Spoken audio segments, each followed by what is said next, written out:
While people are having to flee from wildfires in British Columbia, Alberta, and the Northwest Territories, losing their homes and potentially putting their lives in danger, former Environment and Climate Change Minister Catherine McKenna is demonstrating her absolute lack of empathy by going after the Conservatives at this time as being like arsonists for simply disagreeing with her on environmental policy.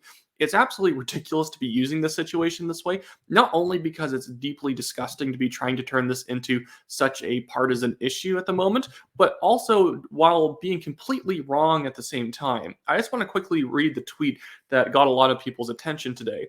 Conservative politicians want to fight about a price on carbon pollution. You want to make it free to pollute while Canadians pay with their lives, threatened, homes destroyed, and their communities obliterated. So, what are you going to do? You are the arsonists. Like, what? This is really demonstrating why Catherine McKenna is no longer in a Liberal government. She has absolutely no tact in a very sensitive situation.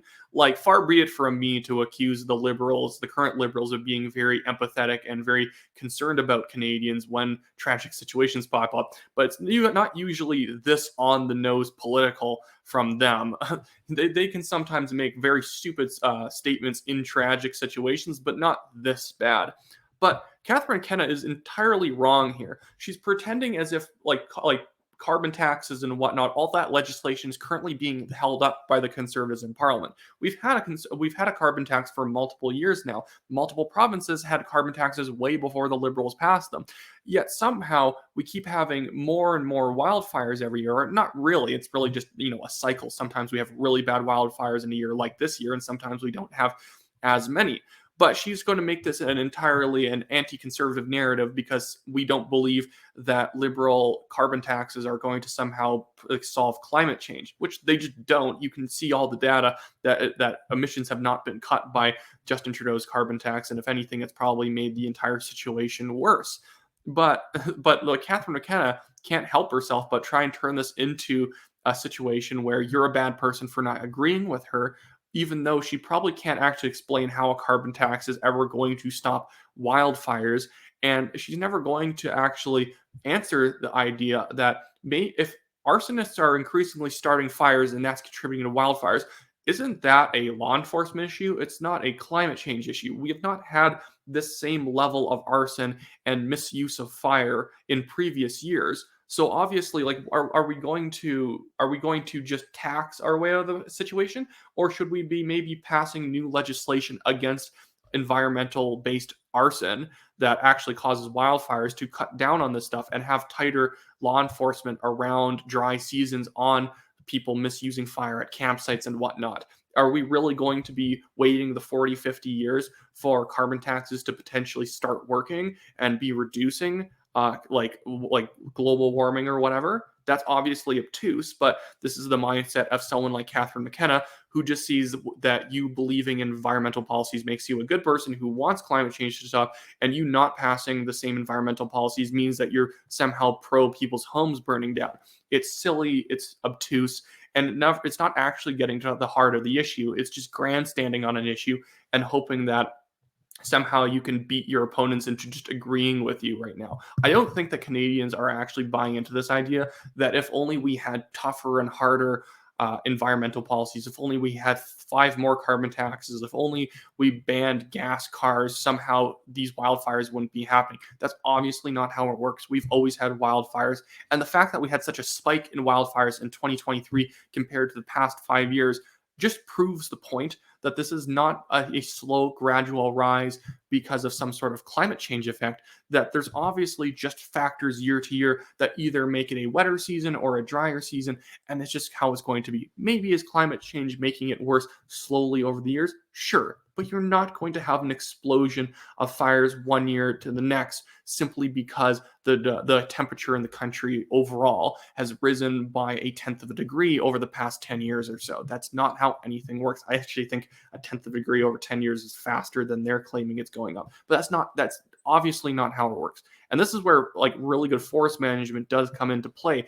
That the countries, like the provinces and states in the US and Canada that usually have the worst fire problems are usually the ones that have the most environmental protections against logging, that they don't allow a lot of logging to take place, or they have entire zones where you're not allowed to do anything. A lot of dead wood builds up over decades, and then you eventually have a massive wildfire. That's usually how it worked back in the day when people weren't around North America, is that you were eventually going to have a wildfire after enough dead leaves and trees built up on the forest floor and made it very easy for a fire to spread.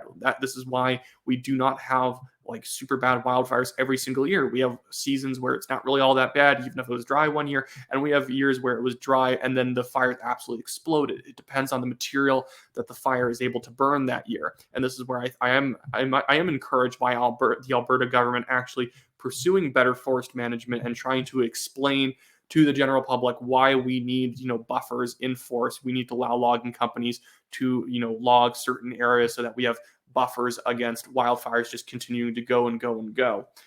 But anyways, I think I just want to also jump over to this other tweet that Catherine McKenna put out, that somehow she believes that wildfires are the cause of conservatives opposing carbon taxes. At the same time, she's fear mongering about the conservatives getting rid of the carbon tax. Okay, so if we have super bad wildfires right now in the year 2023 with the carbon tax, is she saying that somehow this is actually the best we can possibly get? The wildfires would be 4 times as bad right now if we didn't have the carbon tax.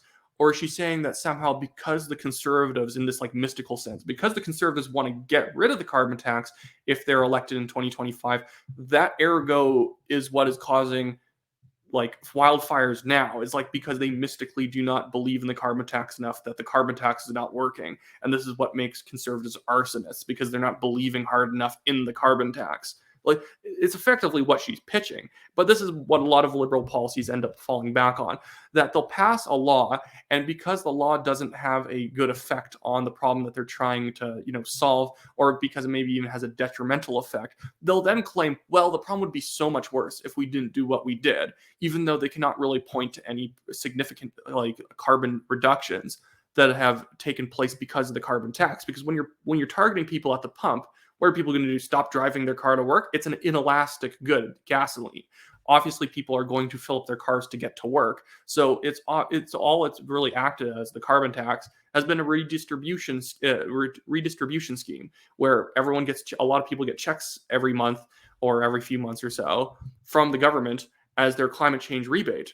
So obviously, this is not going to fighting climate change if everyone's just being given the money back. The people who bought the gasoline are just being given the money back because they fell below a certain income threshold. That's not an environmentalist measure. That's just simply a wealth redistributionary measure tied to the topic of carbon emissions.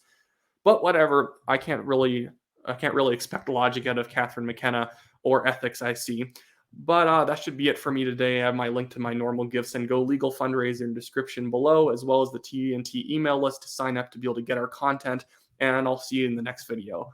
Sorry if this rant's been all over the place, but every once in a while you see something that's frustrating on Twitter and you just gotta publish something about it.